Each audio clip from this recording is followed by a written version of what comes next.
Hello बच्चों, यहां दिया गया है a rigid uniform bar AB of length L is sliding from vertical position on frictionless floor। Frictionless floor है means horizontal direction में कोई फोर्स नहीं है, केवल वर्टिकल में दो फोर्स लगेगी कि mg लगेगा और एक नॉर्मल। जो भी सेंटर ऑफ मास का डिस्प्लेसमेंट होगा वो वर्टिकल डायरेक्शन में ही होगा। As shown in the figure, at some instant of time, the angle makes by the bar with the vertical is theta. Which of the following statement about the motion is are correct? Clear? तो देखो मैं यहाँ पे सबसे पहले इसका एक अलग से डायग्राम बना दे रहा हूं। यहाँ पे जैसे रॉड ये पहले से वर्टिकल पोजीशन पे थी, ऐसी फ्लोर पे कोई भी फ्रिक्शन नहीं है, सो हॉरिजॉन्टल डायरेक्शन में कोई भी फोर्स नहीं। इनिशियली इसका सेंटर यहाँ पे है, क्योंकि जो पहला ऑप्शन लिखा है उसमें मिड पॉइंट का डिस्प्लेसमेंट का बोला गया है।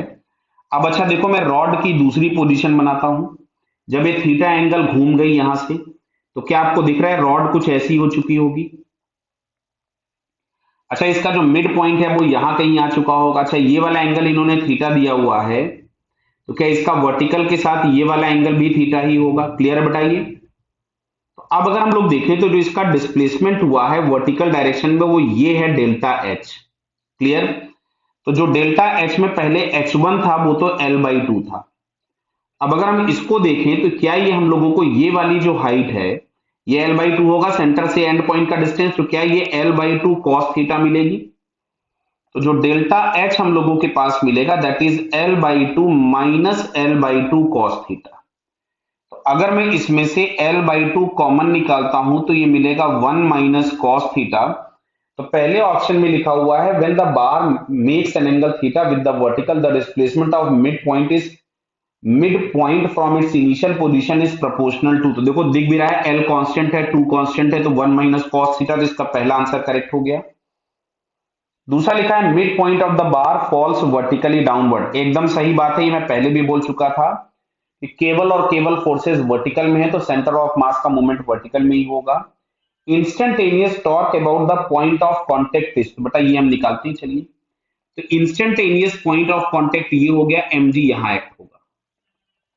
क्लियर है, बताइए। तो mg यहां कहीं पे एक्ट होगा, तो ये वाला एंगल थीटा है, तो जो रॉड के परपेंडिकुलर कंपोनेंट होगा वही टॉर्क देगा, and that is mg sin theta. समझ में आ रहा है ना, ये वाला एंगल थीटा होगा तो इधर वाला जो कंपोनेंट आएगा अलोंग द रॉड वो cos थीटा हो जाएगा। तो जो टॉर्क हम लोगों के पास मिल रहा है mg sin theta into L/2। Instantaneous torque is proportional to, तो देखो इसको यहां से हम लोग ऐसा लिख सकते थे mg L/2 into sine theta. तो mg L/2 ब्रैकेट में कांस्टेंट हो गया, तो tau proportional to sine theta, ये भी ऑप्शन सही हो गया। अब अगर हम फोर्थ वाले ऑप्शन में बोलें कि पॉइंट ए जो था, ए मींस ये वाला पॉइंट, ये वाला जो पॉइंट है, बोला इसका ट्रेजेक्टरी एक पैराबोला होगा। तो जरा हम इसका ट्रेजेक्टरी निकालने के लिए क्या करते हैं, एक्स और वाई कोऑर्डिनेट्स निकाल लेते हैं पॉइंट ए के इस एंगल थीटा पे, फिर हम लोग चेक करते हैं कि इसका पाथ कैसा होगा। तो देखो ध्यान से, अगर मैं इसको ही ओरिजिन कंसीडर कर रहा था, तो अच्छा देखो ए पॉइंट का अभी भी जो वर्टिकल कोऑर्डिनेट होगा, ध्यान से देखना, मैं इधर वाले डायग्राम में बना रहा हूं, ये थीटा है। तो जो वाई होगा, क्या मैं इसको एल कॉस थीटा लिख सकता था। तो y कोऑर्डिनेट तो l cos थीटा मिल गया। अब अच्छा x कोऑर्डिनेट की बात की जाए, तो देखो ये लेंथ अभी भी l होगी, L/2, बोलो। क्लियर।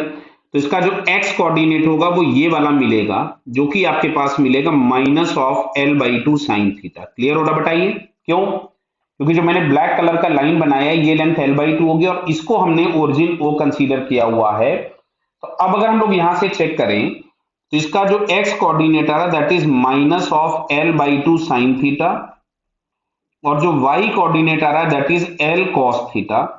तो यहां से हम लोग लिख सकते थे इसको minus of 2x/L is equals to sine theta. क्यों, ट्रेजेक्टरी का इक्वेशन निकालने के लिए हम लोगों को x और y में रिलेशन चाहिए होता है, टाइम थीटा सारे गायब करने होंगे। तो अब अगर मैं दोनों इक्वेशन का स्क्वायर कर दूं तो यहां से आपके पास मिलेगा 4x² L² plus y² L² is equals to 1। दिख रहा है ना, sine square theta cos square theta 1 हो जाएगा।